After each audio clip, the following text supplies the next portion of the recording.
بەرزان دووبارە سڵاتان لێبێت مامۆستا پشکۆبەر لە پشوەکە قسەمە لەسەر ڕۆڵی ئیمام جەلال کرد لە مێژووی کۆمەڵ و دواتری ئەو لە نێوڕەوتەکەیە. من ئەپرسم لەو ڕۆژگارەیە پەیوەندی نێوان تاڵەبانی و ئارام شاسوار چۆن بوو؟ لەو ڕۆژگاری خەباتی چەکداریدا ڕۆژگاری پێشتر ئەو دەمانەی کە ئارام شاسوار لە قەرەداغ سەرگەرمی دروستکردنی کۆمیتێ هەرێمەکان و ڕەوتی کۆمەڵە کۆمیتێ هەرێمەکان لە هەلومەرجێکدا دروست دەبێت کە بەداخەوە ینی سەرکردایەتی کۆمەڵە کە بە پێ ئەو پلانەی هەیەیان بۆ دانەوێ ینی بۆ پاراستنی ریزەکانی کۆمەڵە کوردستان بەجێ بهێڵن و بچنە دەرەوەی کوردستان و ڕێگایەک هەڵدەبژێنن کە ڕێگای ئێرانە پاشتر لەوێ دەگیرێن و تەسلیم بە باز دەکرێنەوە و پاشتریش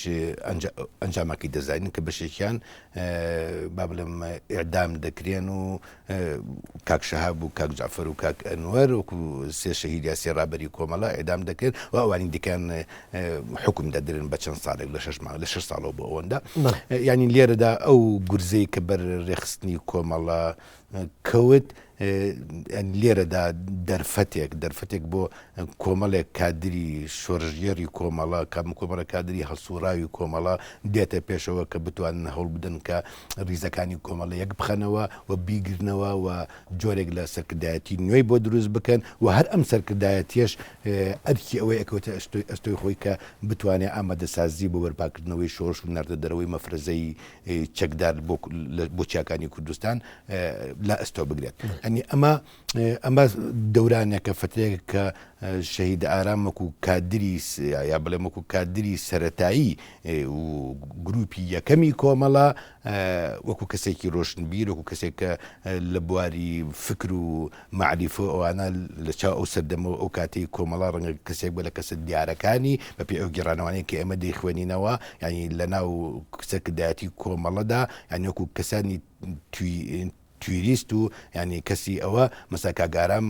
فرودین عەبدولقادر و فواد قەراخی مەسلا ئەم سیانە سێ کەس بوون کە با بڵێم ئیمکانێتێکی باشیان هەبووە لەناو کۆمەڵە و بۆ توێ ڕێزەکردنی مەسەلە فکری و سیاسەکانی کۆمەڵە. کاگارام لەم وەزعەدا دێتە پێشەوە و ڕێبەرایەتی کۆمەڵە دەکات چ لە شار و بەسەرپەرشتی ئەو بە پلانەکانی ئەو بە هاوئاهەنگیکردن لەگەڵ مام جەلال و لەگەڵ سەرکردایەتی یەکێتی نیشتیمانی کوردستان لە دەرەوەی وڵات مەفەرجەکان دروست دەکەن و پاشان خۆشی دەچێت ناوچەی قەرداخ و لەوێەوە ڕێبەرایەتی ڕێخستنی کۆمەڵە دەکات. کاک ئارام مام جەلال لە کوردستان یەکتریان نەبینیوە. ئەو کاتانە با بڵێم کە یەکەم کۆبوونەوەی سەرکردایەتی ناو دەروی وڵات لە کوردستان دەکرێت لە قەندیل ئەنی کە تەلاری ڕێکخراوی سەرکردایەتی یەکێتی نیشتیمانی کوردستان جێبەجێ دەکرێت.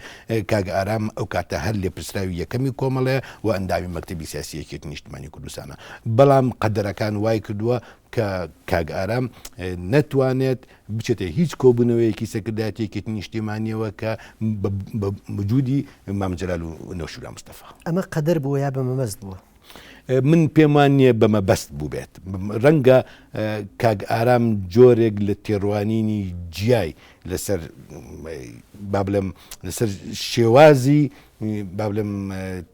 دروستکردنی سەرکردایەتی یەکێتی نیشتیمانی کوردستان و هەندێک مەسائل هەبوو بێ. بەڵام کاک ئارام دەبێت ئەوە بزانین کە کەسێک بووە یەکێتی نیشتیمانی کوردستانی قبوڵ بووە و ئەو کەسێک بووە کە یەکەم نامێرەکەی یەکێتی نیشتیمانی کوردستانی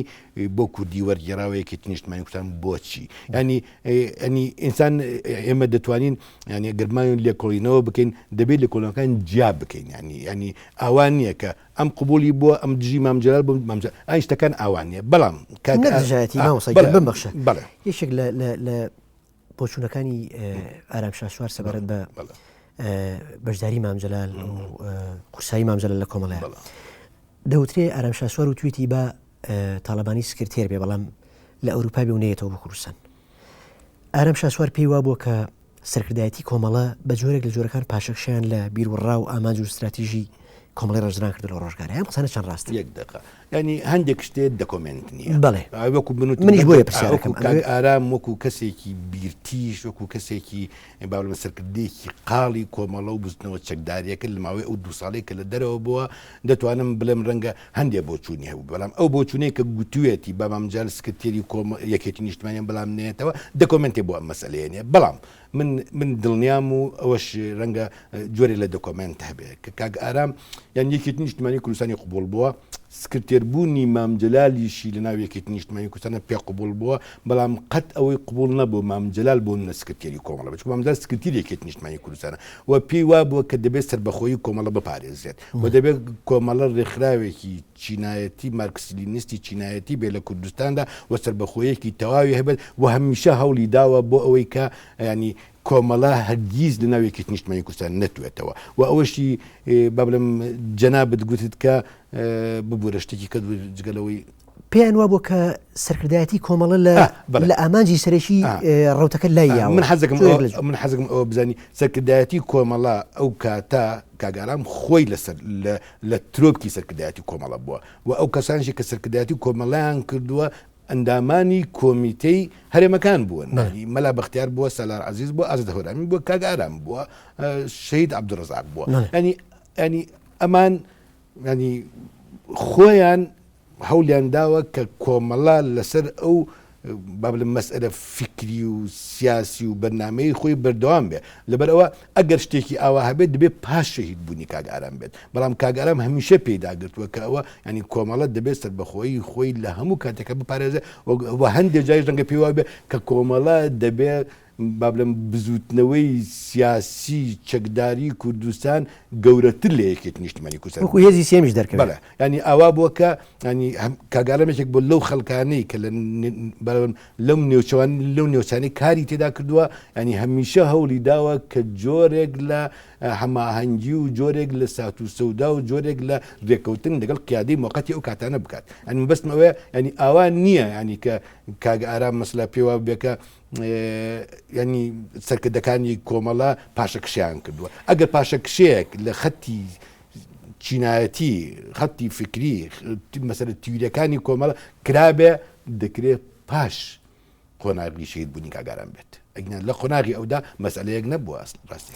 بەم پێناسە و پێودانگەی بەڕێزت سەبارەت بە ئارام شاسوار ئەگەر ئارام شاسوار بمایە کۆمەڵە بەو دەردە ئەچوو ئەتوایە وەرناوێکێتیە من تعریفێکی ئێستا تۆ ئێمە ناتوانین لەسەر ئەگەری قسەکەڕووی تێڕوانی بەڵام من دڵنیام ئەگەر ئەو بمابایە ڕەنگە وەزەکە ئەوە نەبووە کە ئێستا هەیە ئەوە نەبووە کە ئەو کاتی لە هەشتاکانە هەبوو بەڵام تۆ ئەوشی بیر نەچێت ینی لە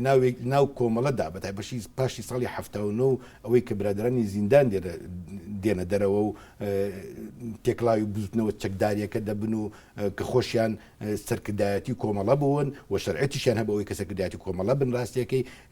ئەمە یەک دووەم کاتێک کە نوشیروان مستەفا دێتەوە کوردستان و ئەو قسەیەک باسێکمان لەسەر ئەو مەسەلەیە نەکرد کە لەو برادرانی کە لە سەرکردایەتی یا دامەزرێنی کۆمەڵە بوون و قسە و باسێک لەسەر چۆنیتی بڵێن دروستکردنی کۆمەڵە و پێگەی نوشیروان مستەفا لە کۆمەڵدا کردووە بەڵام نوشیروان مستەفا ساڵی 77 دێتەوە وەکو کۆمەڵە و سەرکردێکی کۆمەڵە خۆی تەرح دەکات و لە ساڵی 78 دەبێتە سکرتێری کۆمەڵە ئەنی ئەمانە کاک ئارامیش مابایە کۆتایی بەو ململانی و ناکۆکیان نەداهات لە دەرونی کۆمەڵە شیعلی کەشخۆڵ پێی وایە زۆربەی کێشە و ململانیەکانی هەناوی کۆمەڵە کوتلەی سجن بوو بەڵام تۆ لە ئەزمون و یادا پێچەوانی و ئاماژت بۆ کردووە گەڕانەوەی گروپی زیندان بۆ نێو خەبات گوڕێشی نوێ و خوێنێکی تازەی بە کۆمەڵە بەخشیەوە کام لەم بۆ چوونە بڕێک ڕاستی تایە ئایا کوتلەی سجن کێشەی هەناوی کۆمەڵە بوو لە ڕۆژگاریە ڕەنگە هەردووکیان بە جۆرێک ڕاست بن چۆن یەکیان ئەوەیە کە کۆمەڵێک سەرکردەی بەتوانە لێوەشاوە لە ڕێخستنی کۆمەڵە لە زیندانەوە ئازاد دەبن دێنە چیاکان یعنی ئەمە بە جۆرە لە جۆرەکان دەکرێت گوڕێک بە کۆمەڵەوە بە بزوتنەوە سیاسەکە بدا لە کوردستانە لایەکی دیکەوە ئەویش ئەوەیە کە ئەوان کە هاتنەوە ناو کۆمەڵە ینی کۆمەڵە ئەو کۆمەڵەیە نەبووە کە ئەوان بەجیان هێشت و پاشتە گیراون سدن ینی لەبەرەوە زۆر شتێکی ئاسایی ینی کۆمەڵێک گەنج لەناو کۆمەڵەدا دەرکەوتووەکو سەرکردە بە هەڵسوڕانی سیاسی هەڵسوڕانی چەکداری هەڵسوڕانی جەماوەری ینی ئەمە بۆ ئەوان بە جۆی ڕێژۆرەکان ڕەنگە بە ئاسانی هەزم نەکرێ ئەوانیش خۆیان بە خاوەن و بە مولکی کۆمەڵە دەزانن بە جۆرێک لێرەدا کە کاتێک کە تۆ ناتوانانی ئەم شتە ناکۆکیانە لە چوارچێکە کۆ بکەیتەوە بتانی هێڵێکی ئاراستەکراوی بۆ دابڕێژی بۆی بتوانرێ ئەو ململیانیانە ئیدارە بکرێ دارە بڵێن هاوڕێیانی گروپی زیندانیش دەبن بە بەشێک لە ململانەکان و لەگەڵ با بڵێم بەشێکی دیکە کە نەوشیروان مستەفا و سکرتێری کۆمەڵەیە کە ئەویش بۆ خۆی تێڕوانین و دیدی خۆی هەبووە لەسەر کۆمەڵە و لەسەر حیزبی چینایەتی و مەرکسیستی دینیەوەوانە دیارە ئەوش بۆ خۆی وردەوردا لە هەوڵی ئەوەدا بووە کە بەرنمەیەک ئەو بەرنمەیە جێبەجێ بکە لە کۆمەڵە کە خۆی بڕوای پێێتی بەپێ ئەو شتانەی کە من پێشتر نووسیومە مەسەر نووشیروان مستەفا هەر ساڵی 1970 مەسلا پێی وا بووە کە کۆمەڵێک لە کادیرەکانی هەر سێ باڵەکەی کۆمەڵە هەوڵ بدەن کە حیزبێکی جەماوەری دروست بکەن ینی مەبەستمەوەیە ینی ئەو خۆشی نیشاردوێتەوە ینی کە لە ئەوروپا 24 ساڵ ژیاوە هاتوێتەوە ینی هەڵگری بیرروباوەڕێکی سوسیال دیموکرات بۆ زیاتر یان لەوەی هەڵگری بیرروباوەڕێکی چەپی مارکسیستی شۆڕژگەڕەوانە بێ و دیارە کەسێکیش بەو توانە و ئیمکانێت و ئیمکانتە زەینی و ڕۆشنبیرۆی بێتەوە دیارە هەوڵدەدا کە بەرنامەی خۆی جێبەجێ بکات لە کۆمەڵە ئەمانە هەمووی ئەم ناکۆکیانە یەکان گیر دەبن لەگەڵ یەکدا ململانێ دەکەن بەرێک دەکەون ئەو دۆخەت دە خوڵقێکە خوڵقا پێدوانیە خوێندنەوەیشی ناتەندروست بوو بێ لەو ڕۆژگارەیە لەلایەن ئێوە بۆ گروپی زیندان بەوەی کە ئەمانە جۆرێک لە سازشیان کردووە لە زیندانە و یا با بڵێن جۆرێک لە تەسلیم بوونەتەوە و نەیانتوانیوە بەرگی بارە دۆخەکە بگرن و هەندێکیان چوونە دەرەوەی وڵات و ئەم پێشوازی نەکردنەی ئێوە لە گروپی زیندان کۆمیتەی هەرێمەکان لە گروپی زیندان تا چەند خوێندنەوەیکی تەندروست و بابەتیانە بۆ لە ڕۆژگارەیە کێشەکە لەوە خوڵترە بە حقیقەت ینی من ینی پێم وا بێ ینی لەناو کۆمەڵەدا ینی تەوەجوهێک یاکو مەیلێکی ئەوان نەبووە کە ئەو هاوڕیانەی زیندان تەسلیم بوو بن سازشیان کردبێ ئێترافیان کردبێ ئەگەر کارێکی ئاواشەوە بێ ینی تاکوترایە پرۆژە نەبوو پرۆژەیەک نەبووە ڕاستێکی بە پێچەوانەوە ینی ئەوان کە هاتوونەتە شاخ ینی هەندێکیان بە منەزیری کۆمەڵە ناسراون و ڕێزیان لێگیراوە خۆیان سەرکردەی کۆمەڵە بوون بەحقەت ئەو کاتەوەکو گوتم خۆ من سەرکردەی کۆمەڵەنەوە من کادرێک بووم لە خوارەوە بەڵام پەیوەندیەکانی من لەگەڵ ئەو گروپ برادرین گروپی زیندان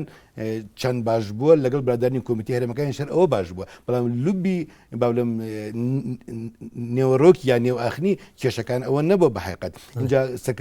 سەرکردەکانی دەرەوەی کۆمەڵە ینی کە کاتێک کۆمیتەی هەرێمەکان و کاگنۆشیروان کە سکرتێری کۆمەڵە بووە و کۆمەڵێک سەرکردەی دیکەش کە لە ساڵی 1970 ئەوانە هەڵبژێراون پێش هاتنە دەروی برادرانی زیندان ئەوان چەند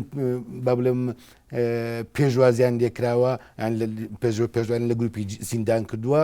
من پێم وایە پێشوازیان لێکردوون ڕاستێکی بەڵام دیار من لەو ئاست و مەسئولیەتان نەبووم کە وردەکاری ئەو مەسئلانە بزانم بەڵام ئەسلی کێشەکە ئەوە نەبووە ینی کێشەکە پێشوازیکردن یا پێشوازی نەکردن نەبووە ئەوەنەی کێشەکان مەسائلی فکری و مەسائلی ڕێکخراوەی و مەسائلی دەسەڵاتی ناو کۆمەڵە بووە باشەکەواتە مەسلەی زەخکردنەوە و پەرەپێدانی مەسلەی کوردستانی بوون و عێراقچێتی چی بووە شعلی کەشکۆڵ هەڵێ ئەمە تەنها بوختانێک بۆ ئێمەیان دروستە کرد ئەمە لە چۆ سەرچاوی کرد و سەرنجامیشی ڕاستیەکەی من پێما بە شتێکی ئاوا ینی لەناو کۆمەڵان نەبووە ینی لە پاش دەرچوونی ئەو گروپەی کە وەکتم لە ساڵی 1970دا کۆمەڵە بەجێ ئەهێڵن فواد قەرەداخی و هاوڕێکانی و پاشتر جابوونەوەیەکی دیکە کە لە 1976 گروپێک بە ناوی ڕەنجدەران کۆمەڵە بەجێ دەهێڵن و هەتا مەفرەزیان دەبێت دێتێتە شاخەوە ینی پاش ئەوە خەتێکی یا دوو خەت هەبووە ڕاستەکەی لەناو کۆمەڵە ینی خەتێک ئەوەیە کە خەتە گشتیەکەی کۆمەڵە بوو ئەویش کۆمەڵی ڕەنجدەرانی کوردستان ڕێکخراوێکی چینایەتی مارکسیستیە لە کوردستاندا و لەسەر ئاستی کوردستانی عێراق ینی ئێمە وەمان بیر کردوێتەوە کاتە ینی پێمان وا بۆ کۆمەڵە ناتوانێت کوردستانی بێ بە بەو تێگەشتون چەمک و تێگەشتنی کە ینی ئەمە دەکرێت حیزبی پێشەوی کرێکارانی هەموو کوردستان بێت باشە ینی ئەوەی کە هەموو کوردستان بەس هەر چوار پارچە ینی مەسلەکە ئاوایە ینی کە تۆ کوردستانی گەورە بەراگەر تۆ پێ دوابێ کە کێشەی کورد لە کوردستانی ئەم کوردستانی کە ئێستا ئێمە تیا دەژین کوردستانی باشوور یا کوردستان یا باشووری کوردستان ئەمە کێشەیەکی سیاسیە بەندە بە کێشە سیاسەکانی عێراقەوە و بەکەوتنی ڕژێمی سەدام بە هاتنەکایی دیموکراتێت لە عێراقدا تۆ دەتوانێت ئەم کێشەیە چارەسەر بکەیت ئەو بمانیانێت تۆ عێراقیت یا عێراقی بوونیت و واقع و با بڵێم زەمەنیش سلماندی کە ئەمەی ئێمە ڕاست بووە بەڵام ئەوەی کە ئەوەندە گەورە کرابوو بڵێن بۆ کوردستانی و عێراقی و عێراق هەندێک بە ئەوەشەوە ینی بە جۆرێک لە سوکاتی پێکردنەوە عێراقچیان باس ئەکرد ینی ئەمە ڕاستەکەی شتێکی دروستکراوە بووە و ئەمە جۆرێک لە وەسیلە بۆ درێژپێدانی ململانەیەک لە ناو کۆمەڵەدا بۆ ئەی بتوانن شتەکە زۆر نزم بکەنەوە بۆ ئاستا و ئەو بتوانن بڵێم وەزعێکە بوو لە کوردستانی ڕۆژهڵاتیشدا بەتایبەتێکەوە کاتە کۆمەڵە و دیموکرات و بزنەوەی چەکداری ئەوانە ینی ئەمە ئەوا بوو کە مەسلەی کورد مەسلەیەکە یا چەند مەسلەیەکە ئێستاشی لەگەڵا بێ مەسلەی کورد چەند مەسلەیەکە ئەگەرچی لە چوارچێوە گشتەکەیە ئێمە بە هیواین ڕۆژێ لە ڕۆژان ینی کوردستانی گۆرە بێ بە دەوڵەت بەڵام ئەو دەوڵەتش هەر ئەوان نابێت کە تۆ بە خەیاڵ و فەنتازیا سەیری بکەیت ڕەنگە لە واقعیکشە ئەگەر هەلومەرجێکی نێودەوڵەتی زۆر گەورەش بۆ کوردستان بێت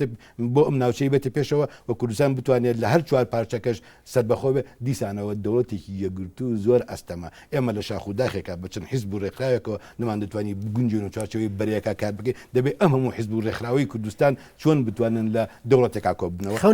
خەونێکی پاسۆکانە بۆ لە ڕۆژ ینی ئەمە خەونێکە خەونێکی جوانە بەڵام ئەم خەونەکردنی جێبەجێکردنی واقعەوە جێبەجێ نابێت ڕەنگە لە باشترین حاڵەتە کوردستان بتوانن دەوڵەتێکی کۆنفیدراالیا فیدرالی بێ بەڕاستی ینی لە نێوچەکە ینی نەگەوەی کە دەوڵێت بەرحاڵمە بەستم ئەوەیە کە بگەڕنەوە بە ئەسلی مەسەلەکە ڕاستەکەی ئەمە جۆرێک لە تۆمەت و جۆرێک لە ئەوە بوو ینی بۆ ئێمە دروستکراوە ڕاستەکەی ئێمە ینی هیچ کێشەیەکمان لەگەڵ مەسەلەی عێراقی بوون و کوردستانی بوون و نەبووە ئەگەر بگەڕێنەوە سەر کێشەکانی هەناوی کۆمەڵە خۆی خودی کۆمەڵە خۆی تۆ پێشتر ئاماژەت بۆ کرد کە هەمیشە ئەم ڕێکخراوە چەپە وشتویەتی وەک هێزی سێم دەرکەوێت ینی بە جۆرە جۆرەکان هەوڵیاوە کە ئەقلیەتی زاڵی جەلالی و مەلایی لە ناو ڕەوتی سیاسی و بە تایبەت شۆڕشی نووا تێپەڕێنێ بەڵام خۆشناوی عەلی شیعاڵێ کۆمەڵە پشتی بە جەلالی و مەلایە کۆنەکان نەبەست و ئەگەر جەلالی کۆنەکانیش نەبووایە کۆمەڵگە شەی نەیەکرد ئەم بۆ چوونە جیاوازە تا چەند ڕاستە و چەند جێ خۆی گرتووە دەنی من نازانم لە سەرەتایی دامەزاندنی کۆمەڵەوە کۆمەڵە تێکڵاو بووە لە کەسانێک کە لە باڵی مەکتەبی سیاسیا کاریان کردووە و لە کەسانێکیش کە بە هیچ شێوەیەک دوور نزیک پەیوەندی باڵی مەکتەبی سیاسیەوە نەبووە ئەنی سەرکردایەتی یەکەمی کۆمەڵەش هەر جۆرێکی ئاوا تێکڵاو بووە بەڵام ئینسان دەتوانێت بڵێ لە پاشی 76 و دروستبوونی کۆمیتەی هەرێمەکان و مزنەوەی چەکداری ڕاستەکەی کۆمەڵە خۆی بۆ ئاراستەیە کاری دەگە سەرکردایەتی ئەو کاتەی کۆمەڵە کە کۆمەڵە بتوانێت هێزێک بێ قوتابخانەکانی جەلالێت و مەلایەت تێپەڕێنە ینی ئەمە ئاوایە بەڵام واقع ئەمە تەسکیە ناکات ینی ئەمە شتێکی دیکەیە ینی تۆ من پێم وا بێکە ڕەنگە کۆمەڵە ئەگەر بەیەکگرتووی و بەیەک دید و تێڕوانین هەبووە ینی لە سەرکردایەتی کۆمەڵە کە لەو گروپە جیاوازن پێکاتەوە بەداخەوە ینی دەیتوانی ینی شتێک لەو بارەیەوە بکات بەڵام ئێمە حقیقەتێکەیە کە وش ئیزانین کە لە بن باڵی کەسێکی وەکو مام جەلال کە کاریزمایەکی سیاسی بۆ لە ناوچەکەدا زەحمەتە تۆ بتانی ئەم مەسەلەیە لەوە دەرباس بکەیت و دای ببڕی ینی ئەینا بڵێم لە ڕاستەکەیدا من دەبێت ئەوە بڵێم لە ناو خەباتی چەکداریدا هەرگیز کۆمەڵە بە هەموو سەرکردایەتێکەوە ینی باڵێم ئێعتیمادی لەسەر ئەوە نەبووە کە باڵێم زۆر پشتی بە مەسلەی کۆنەجەلالەکان بەست بێ ڕاستەکەی ئەوە نەبوو بە پێچەوانەوە ینی لەناو خەتی گشتیدا ئەو خەڵکانە کۆبووبوونەوە و یەکێ لە ململانەکانی کۆمەڵە لەگەڵ خەتی گشتە ڕەنگ لەسەر ئەو مەسلەیە بووە بە حقیقەت نەک لەسەر مەسلەیەوەی کە کۆمەڵە خۆی پشتی بە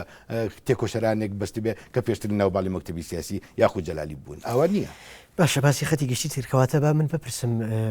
کێشەی نێوان کۆمەڵە و بزوتنەوە خەتی گشتی چی بوو کێشە سەرەکیەکانی ئەو ڕۆژگارە کێشەکان جیاوازن بڵێ ئەنچان توان بڵێ کێشەی جددی و گەورە ڕەنگە لە نێوانی بزوتنەوە و لە نێوانی کۆمەڵدا هەبێت کەمتر لە نێوانی کۆمەڵ لە نێوانی خەتی گشتی هەبووە ڕەنگە یەکێک لە بڵێن جیاوازیەکان یەکێک لە بنەماکانی کێشەکانی نێوان کۆمەڵە و بزوتنەوەی سوسیالیستی کوردستان مەسەلەکە تێڕوانین بوو بێت تێڕوانین بۆ شۆڕش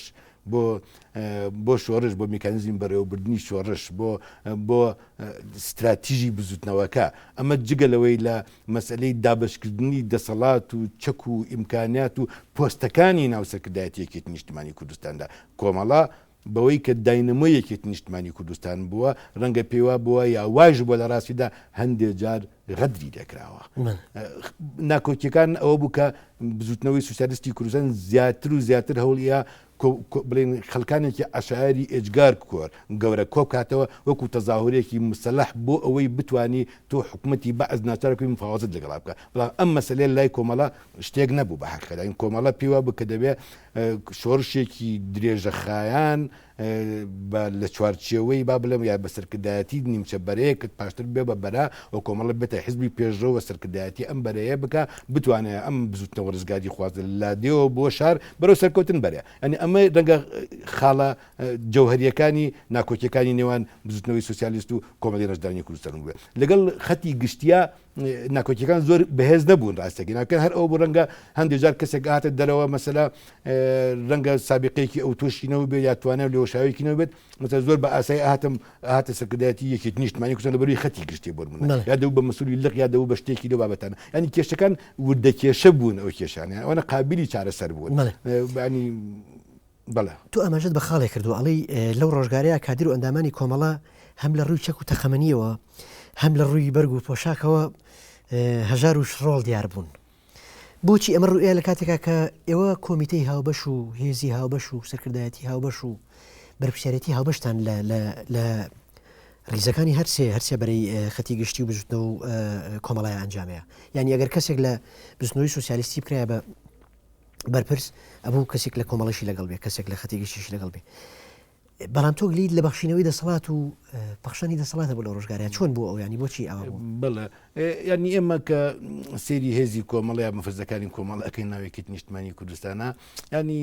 پەروەردەکردنیەک و تربێتێکی ئەخلاقیانەی شۆڕژگەرانە باشە جێبەجێ دەکرا ینی کە کادری کۆمەڵە یا ئەندامی کۆمەڵە یا پێشمەگەی کۆمەڵە ئەوەندە گرنگی بە ڕوخسار و ڕووکار و دەستکەوت وان نەدا لە ڕووی مەسایی چەک و مادەوانەوە ینی ئێمە قەرەداخ و گەربیالمان هەبوو ینی کە تۆ ڕۆشتی ئەمە دنیایەکی دیکەیە ینی لە هەورامان بەو شێوەیە لە شارباژێر نا هێزەکان تێکڵاو بوون و ئەو پارە و ئیمکانەتانەیەش کە خۆ داهات خۆ لە سەرکردایەتیەکی نیشتمانەوە نەهات تا بە نەعەداڵەتی دابش بکرێت چونکە ئیمکانەتێک و سەرمایەک لە ناوێکی نیشتمان لای هێز جیاوازەکان بوو بڵێ ینی ئەوە بوو کە بڵێن کەسێک با بڵێن خەتی گشتی یا نازام سوسیال بزنەوەی سوسیالیستە ئەنی ئیمکانێتێک لە ناوچەکەدا پەیدا دەکات بەو میتۆدانەیە کە دەکرێت تۆ پارەی پێ کۆ بکەیتەوە ینی ئەوان بە شێوەیەک ئەم ئیمکانیان دابش دەکرد کە ئەوە لای ئێمە نەبوو لای ئێمە قابلی قبول نەبوو ینی بە پێچەوانەوە من ئەیگێڕمەوە مەسلە ئێمە جارێکە دێهاتەکان دەگوێزرانەوە ینی ئەو جوتیارانەی کە دەبرانە ئۆردوگاکان و حکوومەت قەرەبووی بۆ دەکردنەوە لەو پارەی قەرەبووە مەسلە ئێمە لە سەدا پێنجی ئەو پارەیەمان وەردەگرت لە جوتیارەکان بۆی بتوانین خۆمانی پێ بژێن ینی ئەو پارەیە کە کۆ دەکرایەوە من ئێستش بیرمە ینی 2000 یا 3000 دینار بوو مەلا بەختیار هاتبووە ناوچەی ئێمە پارەکەمان بە مەلابەتار نات بۆ سەرکردایەتی یەکێتی نیشتمانی کوردستان و کۆمەڵە کە پێمانەوە بوو ئەوان دوورە دەستن و ئەوان ئیمکانەتیان نییە و دەکرێت ئێمە بە جۆرەکان بژین بەڵام ئەم تێڕوانینە ئەم بۆچونە ڕەنگە لایەنەکانی دیکە و باڵەکانی دیکە بەو شێوەیە نەبووێت باشە تۆ باست لە یەکێک لە پێشمەرەکانی خۆتان کردووە کە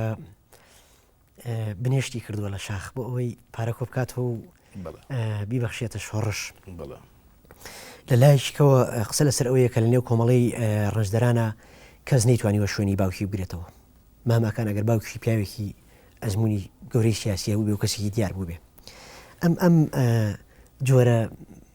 سیاستکردنە لە ناو عەقلی سیاسی ئەو کاتەی سەرکردایەتی کورد و شۆڕش و شاخە چەند ئیتوانی جێ خۆی بکاتەوە چەند نامە بوو لای من پێما بەیانیشتەکان لە منتقێک و بۆ ناوچەیەک ناوچێک و بۆ ناوچەیەک دیکە جیاوازە و ئەو تێڕوانینە بۆ خۆژیاندن بە تایبەتی وەکو بم باسکردی مەسلە ئەمە لە هەورامانە ینی کونا ئەشکەوتەکان و بنبەردەکانمان پڕ کرد بوو لە ئازوقە و خەڵک دابووینە کۆمان کردو بۆ ئەو ڕۆژانەی کە بەعەز کوردستانی ڕاگوێزا و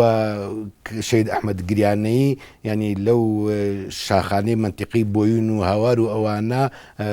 بنێشتی کردبوو بنێشتەکەی کۆ کردەوە و کوڵانی و تەرتیبی کرد و پاشان فرۆشەوە پارەکەی بۆی بتوانین ئێمە پێی بژین. ینی ئەمە ڕەنگە ئەمە زۆر جیاوازە لەوەی کە تۆ لەو لە سا پێنجی لە قەرەبووی وندە ڕاگوێزراوەکان هەروایە ڕاستە بە ئەوەی کە لە گوندە ڕاگوێزراوەکان وەردەگیرێ ڕاستە لە ناوچەی ئێمەدا بەڵام ئەوە ملکی ئێمە نییە ئەوە تەنای ئێمە نین مافی ئەومان بکە ئەم پارەیە بەکبین و دەکرێت ئێمە لایەک لە شوێنەکانی دیکە و ناوچەکانی دیکە و هێزەکانی دیکە و سەکرایەتێکی نیشتمای کوسەنج بکەینەوە بسا ئەم دید و بۆچوونە کە لە لای ئێمە یا لە لای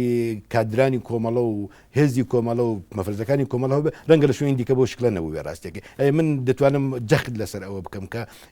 ینی هێزێک دروست بوو لە کوردستاندا ینی ئەگەر ئەو هێزە عەقیدەیە با بڵێم زۆر خۆڕاگرە نەبووە لە ڕووی تویریەوە مەسەلە نەدەکراتەوە مەخاومەتی ئەو هەلومەرجە بکەی ڕاستی ئەنی ئێمە من دەزانم من ئێمە لە ئەشکەوتا دەژیان ئێمە هەموو هەفتەیە کۆبوونەوەی ڕۆشنی بیریمان هەبووە کە من لەوێ کادر بووم کتێبمان لا بۆشتمان هەبووە ینی مەبەستمەوەی ئێمە هێزێکی پوختی ئۆتۆمان دروست کرد بوو کە کەمتر بی لە ژیانی مادی و دەسەڵاتی مادی خۆی بکاتەوە. زۆر بەڕێز پشکۆ نەژمەدین ئەدیب و پێشمەرگەوە یەکێک لە سەرکردە دیارەکانی ئاڵای شۆڕش سپاس بۆ بەشداریت لە ئەڵقەی دومی بەرنامەکە. کاتی بەرنامەکە تەواو بوو هەڵین لە ئەڵقەی سێ هەموو تەوەرەکانی ترا درێژە بە گفتوگۆ بین. بەڕێزان ئەڵقەی دومی دیدارەکەمان لەگەڵ زۆر بەڕێز مامۆستا پشکۆ کۆتایی هات تا ئەڵقەی سێم و بەیەگەیشتنەوە بەخواتان ئەسپێرین خواتان لەگەڵ. سپاس مامۆستا گیان.